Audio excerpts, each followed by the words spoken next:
With that, I'd like to introduce Greg Kroah-Hartman, Linux Foundation Fellow, to introduce our Linux kernel panel. Welcome, Greg.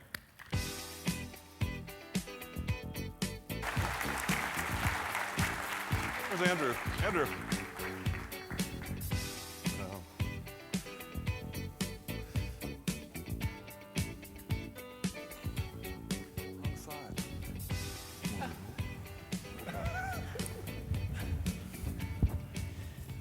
All right, some people wrote in some questions. I think they're still going to take questions. If you have other ones, they'll run around with papers.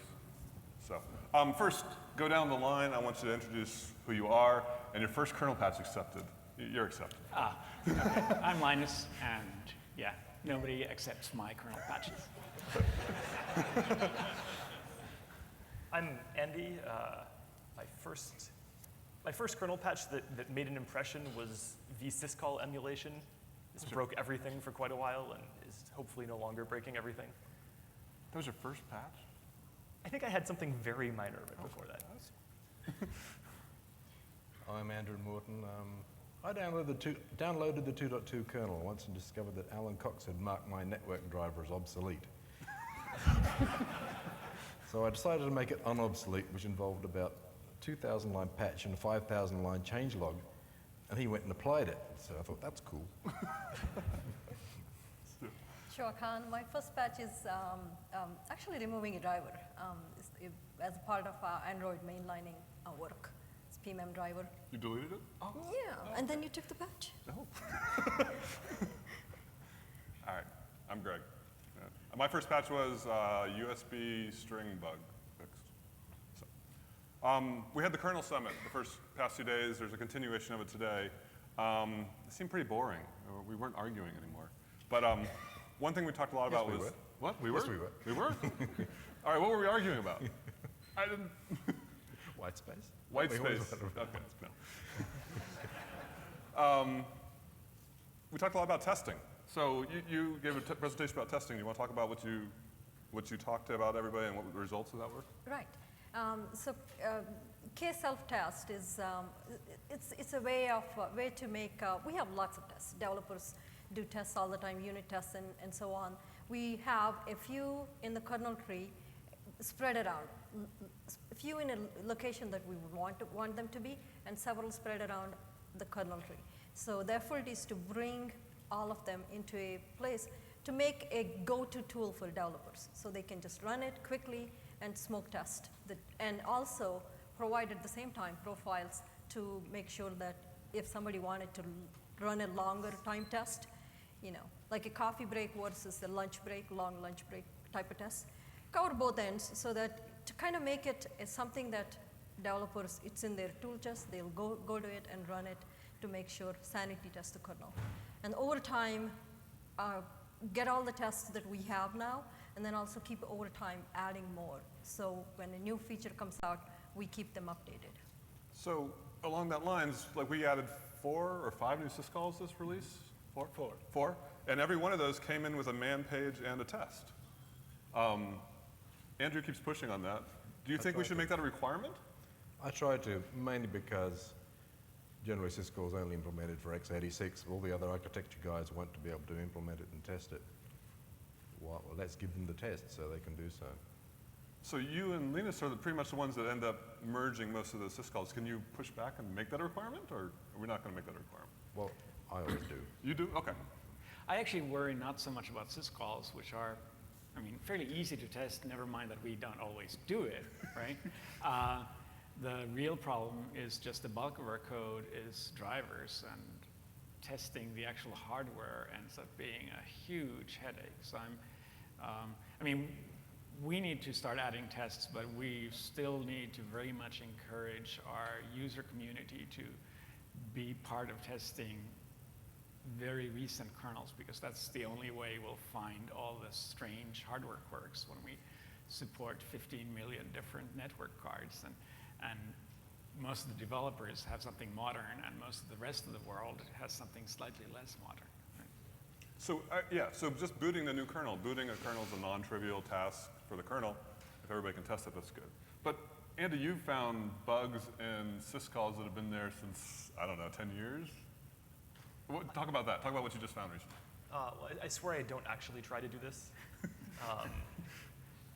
I discovered that, this wasn't all me, this was a lot of inspired by their bug reports, but if syscall auditing was on, then calling the wrong system call number would sometimes crash your machine. I thought all the time crashing. Depends which architecture, Okay. if it was sometimes or all the time. I found a handful of security issues, a lot of complicated code paths, and it's sort of fun to, when you're bored doing something else, to go and look at this little puzzle. Can this code malfunction? And it probably can. And all those are fixed, right? Of course. But along those lines, you keep finding bugs in namespaces. Namespaces are a really cool feature, and they're a complicated solution to a complicated problem, and I've used them, and some of the bugs have come up by trying to use them. It doesn't quite work right, and it's a puzzle. How can you make this thing secure, which is taking a whole Linux system and shoving it into something anyone can effectively run as a sub-process. And there are a whole lot of subtleties to get right. So without them enabled, things like Docker containers are not secure natively. You have to use namespaces. Yet we keep finding bugs in them. Are they ready to be used? It's a trade-off. If they're off, you have a security problem. If they're on, you may also have a security problem. At least the rate of severe bugs seems to be decreasing over time, so that's reassuring. It's getting better. All right. Cool. So, switching gears on security problems, another thing that Tim Bird and other people brought up was tinification, making our kernel run on smaller and smaller things. Traditionally, we keep adding new features, and we're growing smaller than the size of chips getting bigger. But people are trying to put Linux in really tiny things. What do you think? Should we do this? Put it in tinier and tinier devices? I'd love for Linux to shrink again because, I occasionally look at my kernel that I build for my own machine, and I build a fairly minimal kernel because, quite frankly, I build kernels a lot and I want to boot test them. And if I can do that in 30 seconds instead of 2 minutes, that's all good. And the kind of minimal kernel that I boot used to be a few hundred K, and it's not a few hundred K anymore, let's put it that way. So we've clearly been bloating up the kernel a lot over the last 20 years. Happily, hardware has generally grown faster than we have grown. So it's not a problem in our kind of traditional areas. It is a problem when we want to push the envelope into some embedded devices in particular that used to not have much of an OS at all. And they're kind of growing up too, but they haven't grown up quite enough for us to get into that space yet.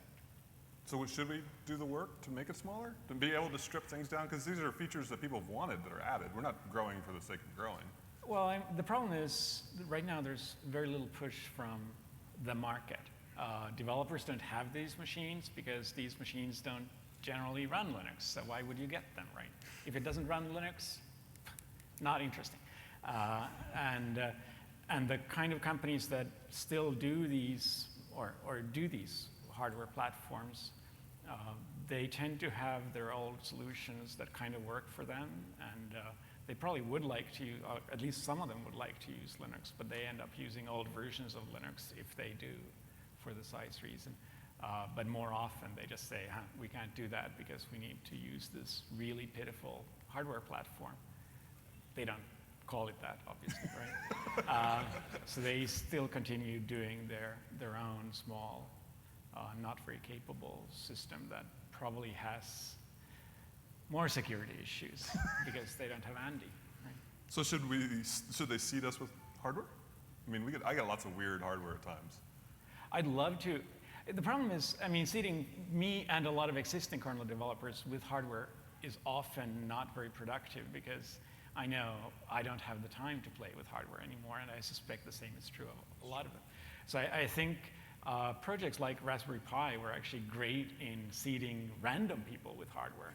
And very few of those will necessarily decide, hey, I will do kernel development. But if you seed the world, at some point, a small percentage is still a lot of people. So. Okay. Cool. So Andrew, you like racing cars. Linux is in all the Formula One cars and runs all those, and it keeps coming down and racing. Is it in cars? Is it in race cars that you're using, or is it getting smaller and going that way? Well, a lot of people tend to race extremely old cars, so my thing's got about 1 kilobyte of memory in the ECU, so no, I doubt it runs Linux. Okay. But there are certain companies who are making data capture units for races, and they're all, in fact, there are open source data logging systems for race cars, which are one day going to eat up all the competition, I think. So along the car theme, somebody on the Kernel Newbies mailing list recently said there are more Formula One engine developers than there are people to understand our scheduler. Well, because the ladder set is zeros, that's not hard. Yeah. But so, I mean, we have core parts of the kernel that maybe 4 or 5 people understand. Is that a bad thing? Should we try and grow that? Or is it working? I think it's a terrible thing. That's the thing that worries me most. That we've all been doing it for so long, we've become so good at it, that we can just make the kernel so complex. It's getting more and more complex, and we're just raising the barrier for other people to enter the kernel and become productive with it. And I don't think it's quite reached the stage where we've rejected good patches simply because they make the kernel harder to understand, but I think one day we're going to start thinking about that. And as a relative newcomer, Andy, I wonder, what's your perspective on this? How approachable did you find the kernel? I mean, I've had patches rejected because they make it harder to understand. So That's good. I think I'm attracted to the parts of the kernel that are overcomplicated. And sometimes it's terrifying when the assembly code in particular looks like old basic programs with go-tos, and everything is sort of in random positions. It's kind of fun to clean it up. It's also, if maintainers are good about saying, and the x86 maintainers have been amazing about this. This is a lot of what suckered me into kernel development, is, oh, you want to add this feature or you want to make this improvement. Can you do it in a way that leaves it less messy than it was when you started? You did the vsyscall stuff for 32-bit kernels. You took that patch and cleaned it up in a mergeable format, right? Yeah, And that was a lot of work. that was. It was. I think the end result is that both 32-bit and 64-bit are better than they were, or easier to understand than they were before. And in part, this is because people will say, I'm not taking this patch if it's worse. And so I think this is effective. It makes the development take a little bit longer in the short term, but I think it's much more effective as a long-term strategy. How many times did you break my build? This week or this month? So I mean, the code you recently worked on was getting 32-bit programs running faster on a 64-bit kernel. A lot of people argued, who cares? It turned out Valve cares, because there's all the games are still 32 bits. They want to run a 64-bit kernel. So you just sped up all the gamers. You made their machines run faster without realizing that. So thank you. You're welcome.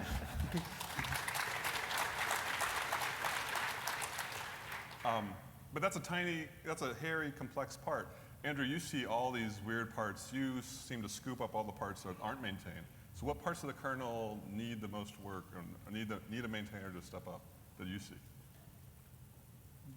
I'm a bit stumped on that one. I do maintain numerous systems which I don't really understand. But I do have processes by which I make sure that the right people have looked at it and compare it to other things. I think if anybody particularly interested in picking up a subsystem, ping me offline. I can probably help, but I'd need to go back and look at my paperwork to choose one. Okay. What about you see the top merge? Are there areas that you see that are not really maintained? Because people sometimes throw patches at you when maintainers don't answer. There are areas that don't really have a maintainer at all. They do tend to be kind of esoteric and not matter to a lot of people. We had one particular architecture that it turned out didn't compile for the last, at least one, there might be others, that didn't compile for the last month or two. But let's face it, I never got anybody complaining about it because it was a very odd architecture that nobody really uses, right? So there's that kind of code that doesn't have a lot of really active maintainership. The bigger problem, and people seem to be getting better at solving this is that areas that have just one maintainer, when that maintainer takes a week off or gets sick or just gets tired for a while, which happens, there ends up being, or is really busy, which also happens, right? There ends up being these pressures from all the developers who want to get their patches through, and there's a lot of strife in that area. And some areas have been very good about having multiple maintainers for the same area and working fairly closely together. But it helps exactly that problem where one person is too busy or just occasionally unavailable. So I'm actually hoping that's, to me, a much bigger problem than the code that is not well maintained because nobody uses it. We've had huge success for the x86 maintainers. Have been using this model now for 4 or 5 years, maybe. And now some other areas are starting to pick up the same model where you don't have to have one person be available all the time. And I think that's also probably going to help bring new maintainers in because it's easier to bring in a new person into this group of people where he can learn or she can learn how things work. ARM does it a little differently. There's like a zillion trees that get propagated together. Is the ARM cleanup, has that been working for the past year? It's getting much, much better. It used to be like when I did ARM merges, I wanted to just shoot myself, but I'd take a few of the developers with me. But these days, the ARM merges are actually fairly painless, and I think they're much less painful for the ARM people too. I mean, the ARM people are actually picking up this thing where now I start seeing pulls from kind of the same area from at least 2 different people. So they're clearly now working together in a common tree and are very actively pushing the whole unification, and things are looking so much better. I mean, they were looking so much better last year too. It's been an ongoing process. But it's getting there. So what about, you've been working on power management of media devices. That crosses so many different maintainers. I mean, we had a talk yesterday about that, and we still were arguing in the room about something we've been arguing about for years. How is it working with multiple subsystems? Is it easy, hard? I mean, whenever you want to change something, for example, you need a solution that spans, media drivers are complex. So you have USB, I2C, the same device will have drivers from different groups. Audio, send from the audio group. So the only common place up the tree would be driver space. So when you want to change infrastructure there and try to solve a media specific problem, it becomes challenging in the sense that how do you make it generic? You have to come up with a generic approach that is acceptable to driver space. So that's one of the challenges I'm facing. So is it complex? Yes, a little more complex, but I think in the end, you will end up with a result that is better generic, that it can be used by all drivers as opposed to solving just in the media space. So that's one of the things I'm looking at, trying to come up with a way for maybe tuner to be shared by analog and DBB components. So that's kind of one example of things. And so, okay. But dealing with multiple maintainers, have you had to like spread patches across multiple trees? Yeah, and Andrew, you do that too. So that does become complex because oftentimes maintainers that do not understand the media specific issues, you have to be able to communicate them effectively in the sense that what's your use case, how do you, why am I doing what I'm doing? That's harder because media maintainers will understand the problems I'm facing and trying to solve, but other maintainers may not have the same. So it takes longer to, it hasn't been a problem. I mean, it's a process. So you be patient and keep redoing the patches and refining the solutions. So. But you do that a lot. You spray patches across maintainers. I'm often the landing point for patches which touch multiple drivers or touch multiple architectures. And I generally give everybody several opportunities to have a look at what's happening and to review what's happening, but ultimately if somebody doesn't comment, I'm going to just stick it in under their nose anyway. If it breaks, they get to fix it. So you can't really, when you're waiting on 20 people, you can't really block the whole process waiting for every single one to respond. Okay. So just push your patches to you, and then you'll take care of it?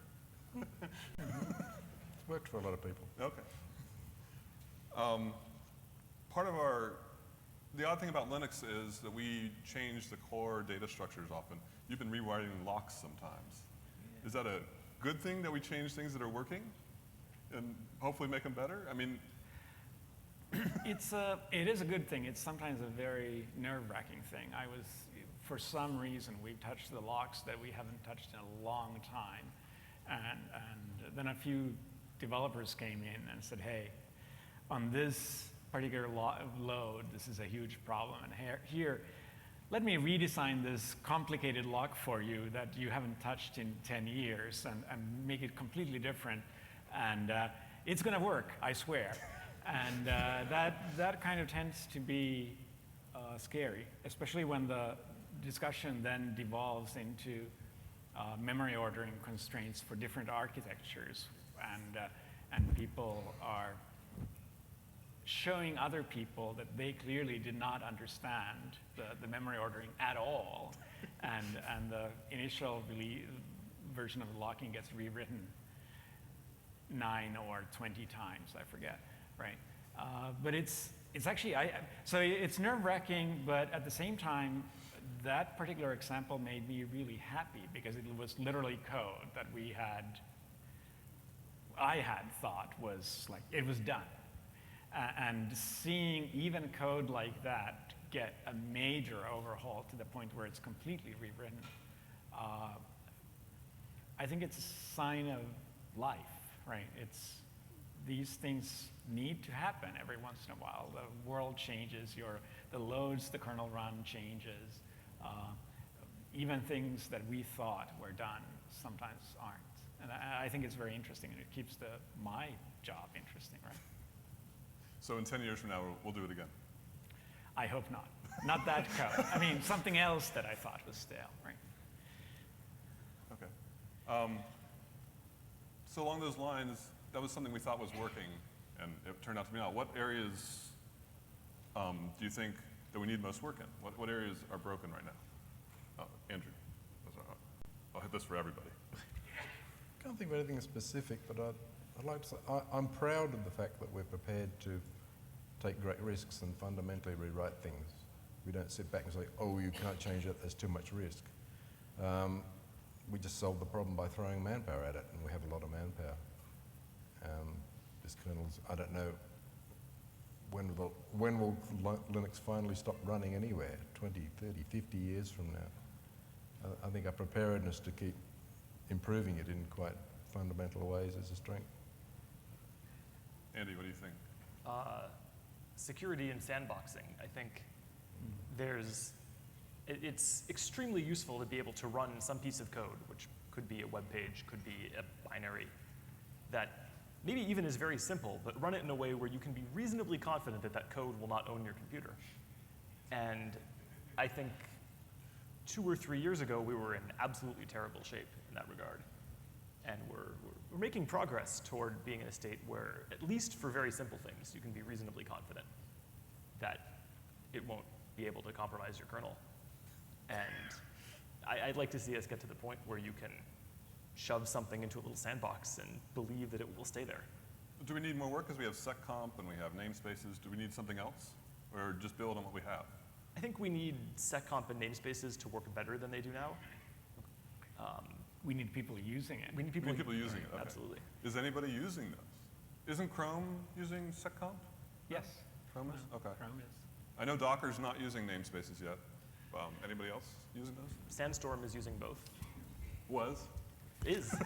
I mean, just to clarify, this is things that people used to think you needed virtualization for. So you give root to somebody and basically say, yes, you're root, but you still can't screw up the system because you're root in this container. And 5 years ago, the answer was, hey, you get a virtual box and you can do whatever you want in there. And now a lot of people are getting to the point where they're using containers instead. So just as a background for the people who think that we're so insecure that you can't run any code at all. Now, that's not the issue. The issue is that we're trying to extend our interfaces to the point that we can safely run code that we traditionally absolutely could not. As root. As root, Yeah. as any untrusted root, basically. Okay, yeah, that's a good point. Yeah, good clarification there. That's a clarification just in case people thought we're just crazy. How about, what do you think? So one of the challenges I would think is because Linux supports lots of architectures. So ARM coming in, and there are lots of ARM stuff coming in with the ACPI and different firmware stuff. That probably the next few years that will be a challenge because a lot of people would want to leverage drivers that are based on ACPI and use them in the ARM space. There is a lot of work happening, having the infrastructure and common way to look at the device information and such. So I think that's probably some of the challenges. The other challenge I think is for a lot of people cross builds. When you make a change, there isn't, I do not know how many of us have the ability to cross build and make sure it doesn't break. So I think those are the two challenges I see for us up ahead. Cross build, you mean just Like, to build it?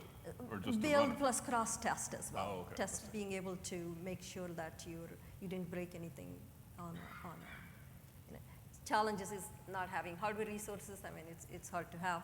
So there is some effort going on with more build tests happening, but that needs to. And then with the K-self test, there is a component to use that in a cross-test environment. So that would well help in a QEMU environment as well. So those are the kinds of things I see because we support so many architectures at the bottom end with being able to support multiple devices on various ACPI-based and device tree-based ones and that type of stuff. It's good to leverage, which is great, but it will also add challenges. Is there anything besides security that you want to, you kind of picked up on Andy's. You know what, I love the fact that we still have some, if you want a really challenging issue, I have a few I can name. We still have the old task list lock that I would love to get rid of someday. How about mmap-sem? How about what? Or the mmap sem4 that ends up being a problem. And these are some really core data structures that we've been improving over the last 20 years, and they still need some more improvement. So I actually I'm happy to say most of the things, there's a ton of details. I don't think we have any fundamental, like, big picture problems. And I think we're doing really well. But there are some hard problems that we haven't been able to solve still. And solving them will probably increase our complexity by a huge amount because some of those core things end up being really painful if you fix them. Yeah, so I mean, we're running really well. We're running everywhere. I made the joke that we've taken over the world, right? There's no industry that I know of that we're not. But do you think, where are we going next? We've conquered pretty much every major industry. What's left? I still want that desktop. You want this?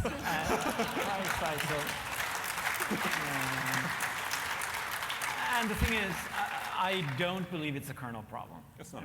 It's a whole infrastructure problem, and I think we'll get there one day, right? And The year of the desktop? I'm not going to say that. But. Andy, what do you think? Is there anywhere that we're going to go that we're not? I think there are spaces where it might be really hard if you want aircraft components. We're in aircraft. But the things that make the plane stay in the air, those are... We're doing that. Really? Yeah. I better be more careful with that. Like we also run all the air traffic control too, that keeps them from not getting too close. Fair enough. Okay. I wonder sometimes there'll be some massive change in the hardware industry that makes Linux obsolete, million CPU quantum computing machines or something like that, and Linux is just inappropriate. But the first thing those machines will do is emulate an x86 anyway, so we'll just Turtles all the way down? Anything you? Yeah, I think we're making inroads into automotive, but I'm hopeful that more and more will get into, self-driving cars. Your car runs Linux. Right, it does. So I'm hoping it'll get better. Tesla, get that's better. a Tesla. So, okay. Question from the audience was, what's the most difficult bug you guys have ever tackled? So, Andy, you've been digging around in crazy areas recently. Making Andrew's kernel compile on Fedora Core 2.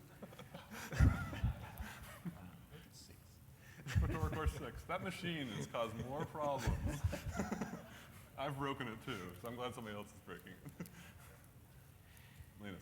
I don't know what the most difficult bug ever has been, but the most annoying bugs, and there was a recent one, which is probably why it sticks to mind, is when it's actually not our bug, but it's a bug introduced by the tool chain. And compiler bugs, linker bugs, things like this are really hard to fix because you get these bug reports and you look at them and say, no, that cannot possibly happen. Here's my code. It's not doing that, right? And the bug report comes from a person who uses a different tool chain than you do. So you can even look at the assembly code and say, no, I guarantee you what he's reporting, it's not physically possible, right? You're on drugs, your computer is on drugs. Just stop doing this. And then when you eventually figure out that, hey, it was actually that compiler version that miscompiled your code, and you staring at your code was complete waste of time because it was never that was the problem. That can be very frustrating and at the same time a huge relief, but it's one of those things that are really hard to debug. We just had one too, recently. And that's what I'm saying. Yeah. They happen once a year, maybe. I may be ragging on the compiler now because it happened recently, but the compiler people are generally very, very good, and we do admittedly some really odd things that almost nobody else does. The whole inline assembly thing, they've supported it for many years, but we're still the main user of things, features like that. So we're doing things that nobody else does, and that occasionally triggers compiler bugs. But people were arguing that we should ignore that and leave that on, right? So explain that. Well, the problem was to fix this particular compiler bug, I just said, hey, we are going to use this big sledgehammer approach and adding a compiler flag saying, don't do that then. But that compiler flag also makes the debug information worse. So if you're running GDB on your kernel, which, how many in the audience have done that? There's a couple, right? So it happens, but let's face it, it's not a very common issue. Then this fix for a crash actually is a net negative for you. And the people who do run debuggers on the kernel, they are probably perfectly happy with compiler bugs because they just get more work and it's a job safety issue. But to me, I was fairly dismissive of this argument. So. Any tough bugs? Yeah, one of the ones I solved is the AMD identity mapped race conditions that I was seeing. It happened only, identity maps disappear after boot completes, and it only happened in once in 100 boots, so that was a very tough one to chase down. A lot of rebooting. A lot of rebooting. Well, I didn't actually do a lot of rebooting, but I ended up gathering lots of logs and analyzed the logs. So I took a kind of a smarter route as opposed to sitting there and rebooting. And it only happened in certain releases of the kernel. So I had to kind of chase the problem down based on, the changes that went in that space. It ended up getting fixed, but it took a while. Andrew? No, I think I'm too old to fix bugs nowadays. My first reaction when I see a report is, who can I manipulate into fixing this? We've seen a tremendous amount of various bugs and issues as a result of trying to graft huge TLB page support into the memory management. I wish whoever invented that had never done so. It's made such a mess of Linux. We keep on grafting huge pages into more and more aspects of MM. I think one day we're going to have to sit down and completely rewrite the whole thing for variable page size. And then that's probably decades away. When we do it, we'll wish we'd done it decades earlier, but I'm not seeing anybody even thinking about doing that at this stage. But it's made a big mess of memory management. You guys keep, I see all the bugs that come through. You guys have a lot of those in that area. Is it because very few people use them? It's because it becomes so complex, I think. Memory management has to do so many things. It's just a driver for memory. How hard could it be? Sorry. I'll tell them that next time. All right, cool. Well, we're out of time, actually, so thank you very much.